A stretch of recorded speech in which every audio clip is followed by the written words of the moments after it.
बाळा, आमचीच आठवण काढत होतास ना, त्यामुळेच तर आम्ही प्रकट झालो. अरे मायबाप मानतोस ना आम्हाला, मग तुला पैशांची गरज असताना सांगायचं ना. कोणापुढेही हात पसरू नकोस. लोक 2-4 हजारांची मदत करतीलही, पण तुझ्या मागे सर्वांना तुझी मजबुरी हसत सांगतील. आता तुला कोणापुढे हात पसरण्याची वेळच येणार नाही.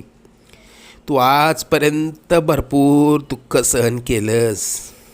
लवकरच तुझ्या रडक्या भाग्यात सुखाचे दिवस येतील. तुझ्या मनात असलेली इच्छा पूर्ण होऊन अक्कलकोटला पेढे घेऊन येणं होईल. येशील ना आम्हाला भेटायला अक्कलकोटला? सगळं मनासा